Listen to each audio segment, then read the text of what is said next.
안녕하세요. 안녕하세요. 마취통증학과 우민규 원장입니다.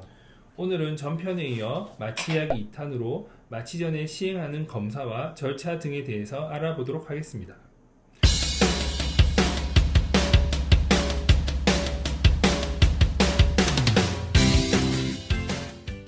원장님, 전신 마취 전에 하는 검사에는 어떤 것들이 있습니까? 네, 전신 마취 전에는 피검사, 소변검사, 엑스레이, 심전도 등의 기본적인 검사를 하고요. 그 다음에 과거 병력이나 흡연, 음주, 그 다음에 현재 복용하고 있는 약물들에 의해서는 상담을 통해서 마취의 안정성 여부를 평가하게 됩니다. 그리고 필요할 때는 폐활량 검사나 심장 초음파 등을 시행하고 있습니다. 검사상에 이상이 있을 경우에는 어떻게 합니까? 수술 중에 환자가 마취되었을 때 환자의 심장이나 폐, 간 등 주요 장기를 관찰하고 관리하는 곳이 마취과이기 때문에 마취과의 판단이 우선되어야 됩니다. 그래서 환자의 가장 중요한 것은 환자의 안전이기 때문에 마취과 의사랑 충분히 상담해서 판단하시면 됩니다.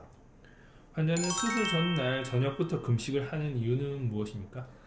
환자가 전신 마취를 받거나 전신 마취에서 깰 때 환자는 구토를 할 수가 있습니다. 그래서 심각한 구토가 일어났을 때 환자는 그 구토가 기도를 막거나 폐로 들어가서는 흡인성 폐렴을 일으키면 아주 생명이 위험한 상태가 될 수가 있기 때문에 충분히 금식을 하는 것이 좋습니다. 그래서 만약에 응급수술이나 시간이 촉박한 수술 같은 경우는 어쩔 수 없지만 그런 경우가 아니고서는 충분히 8시간 이상 금식을 하시는 것이 안전한 마취에 도움이 됩니다. 그럼 평소에 드시는 혈압약이나 당뇨약은 어떻게 하나요? 혈압약 같은 경우는 아침 식전에 주로 드시기 때문에 금식이라도 투여를 하는 것이 좋고요. 혈당 강화제를 포함하는 당뇨의 경우에는 금식 동안에는 투여를 하지 않는 것이 좋습니다.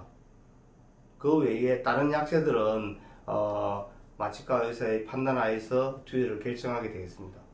수술하기 며칠 전부터 복용하지 말아야 되는 약들도 있습니까?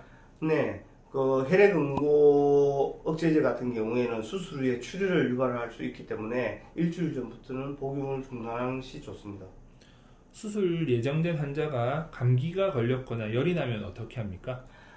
이비인후과 수술 같은 경우는 응급수술이 아니기 때문에 감기로 인해서 기침을 심하게 한다든지 하면 안 되기 때문에 수술을 연기하는 것이 좋고요. 그 외에 뭐 간단한 감기 증상으로는 수술을 진행하는 경우도 많이 있습니다. 하지만 원인을 잘 알지 못하는 열이 나려고 할 때는 원인을 찾아서 충분히 치료를 한 후에 전신 마취를 받는 것이 안전합니다. 그럼 수술 전 검사를 다 확인하고 입원을 해서 수술실로 들어가기 전에는 어떤 절차가 남아 있나요? 네, 환자분이 수술실로 들어가기 전에는 틀니와 장신구를 다 제거를 하고 화장이나 매니큐도 다 지워서 수술실로 들어가게 됩니다. 그렇게 하는 이유가 뭔가요? 그것은 틀니 같은 경우에는 환자가 무의식 상태에서 틀니가 빠지면 기도를 막을 수 있기 때문이고요. 그 다음에 반지나 목걸이 같은 장신구는 감전의 위험성이 있습니다. 그리고 화장이나 매니큐어 같은 경우는 수술 중에 마취과 의사가 환자의 안색이나 손톱 색깔을 가지고 산소 공급 여부를 판단해야 될 경우도 생기기 때문에 미리 제거를 하시는 것이 좋습니다. 그럼 연도는 어떻게 해야 됩니까? 이민후과 수술 같은 경우는 주로 머리 쪽을 수술을 하기 때문에 수술 후에 머리 감고 이런 것도 불편해지기 때문에 미리 머리를 감으시고 면도도 하고 수술실로 들어오시는 것이 좋겠습니다.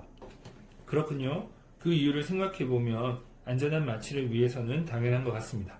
네, 그렇지요. 마취 자체가 우리 몸에 좋을 수는 없겠지만 요즘은 마취 장비나 약제가 많이 발달했기 때문에 마취 전문의 주도해서 안전하고 편안하게 전신 마취를 받을 수가 있습니다. 괴롭고 힘든 수술 과정 속에서 환자가 편안하게 잠을 자고 일어나게 해주는 전신 마취는 얼마나 감사한 일입니까? 수술을 위해서는 필수 조건이지요. 그래서 사전 준비를 충분히 해서 안전하고 편안한 마취가 되도록 해야 되겠습니다. 네, 그렇군요. 그럼 오늘은 여기까지 하고요. 다음 시간에는 전신마취에 대한 일반인들이 가장 많이 가지는 궁금증에 대해서 들어보도록 하겠습니다. 시청해주셔서 감사합니다. 감사합니다.